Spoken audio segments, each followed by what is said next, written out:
संसदेत कायदा करून आरक्षणाची मर्यादा वाढवल्याशिवाय मराठा समाजाला आरक्षण मिळू शकत नसल्याचं विधान धाराशिवचे खासदार ओमप्रकाश राजे-निंबाळकरांनी व्यक्त केलेलं आहे। केंद्र सरकारने आधीच आरक्षणाची मर्यादा वाढवून मराठा समाजाला आरक्षण दिलं असतं तर मराठा ओबीसी वाद झालाच नसता। आता सुद्धा वेळ गेलेली नसल्याचं सांगत केंद्र सरकारने तात्काळ कायदा करून मराठा समाजाला आरक्षण द्यावं अशी मागणी ओमप्रकाश राजे-निंबाळकरांनी केली असून मनोज जरांगे पाटलांना भेटण्यासाठी जाणारी मंडळी नाटकी असल्याचंही त्यांनी यावेळी म्हटलेलं आहे।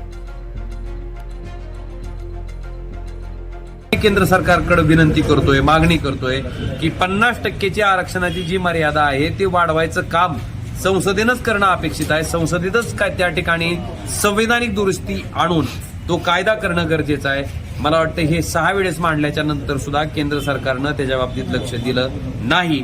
म्हणून आता सुद्धा माझी तीच मागणी आहे की हिथं येऊन दिखावा करण्यापेक्षा त्या ठिकाणी केंद्र सरकारला सांगून 50% आरक्षणाची मर्यादा त्या ठिकाणी वाढवावी, जेणेकरून जो निर्णय आरक्षणाच्या बाबतीत राज्य सरकारनं घेतलाय तो निर्णय त्या ठिकाणी निश्चितपणे सुप्रीम कोर्टात सुद्धा टिकेल। मला वाटतं ह्या बाबतीत राज्य सरकारनं आणि केंद्र सरकारनं दोघांनीही पावलं सकारात्मक भूमिकेतनं उचलणं गरजेचं आहे आणि ती उचलावी हीच अपेक्षा आहे।